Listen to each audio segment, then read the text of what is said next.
Hello everybody, this is Amy from Curious Papaya and this is a support tutorial for my snowy owl pattern. This is Flurry. She was created for the Birds of a Feather Crochet Along. In the support tutorial, we're going to learn how to make the little toes of the feet. I'm going to be showing you how to do the toes in acrylic yarn in a darker color just because it's a lot easier to see than if I'm using the fluffy white yarn. So at this point, you would have wanted to finish rounds 1 through 4 for the feet, and we are ready to work on the toes.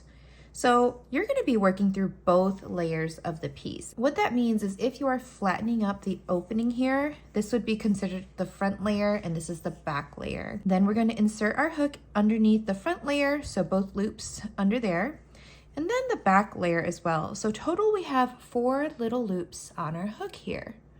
Then we're going to make a single crochet stitch. And then we're going to chain 2, 1, 2, and we're going to slip stitch into the 3rd loop of the 2nd chain from the hook. So this would be the 1st chain right here, and this would be the 2nd chain. So if you're looking for the 3rd loop, that is going to be on the back side of the loop, and it's going to be this horizontal bar right there.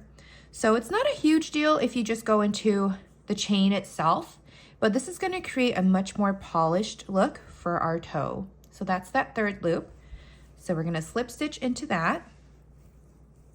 And then this is going to be 1 toe. So we're going to repeat that again for the next toe. Go through both layers. So again, I've got 4 loops on my hook. Single crochet, chain 2, 1, 2, and slip stitch into that 3rd loop on that 2nd chain from the hook. So that would be right there. Now, if you are chaining kind of tightly, you might have to wedge your hook in between that little gap. So just be sure to keep your tension relatively loose. Now we're going to make the 3rd toe. So again, go through both layers and repeat that step. So we're going to do a single crochet, and then chain 2, 1, 2, then slip stitch into that back 3rd loop. Okay.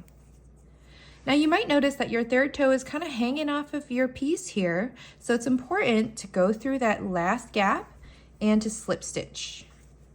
Later, you will cut the yarn and weave your yarn tail into like the center area for sewing onto the body. So of course, the little feet look a little bit different in acrylic yarn versus the chenille yarn, and I hope this demonstration was helpful to you. Please be sure to like and subscribe.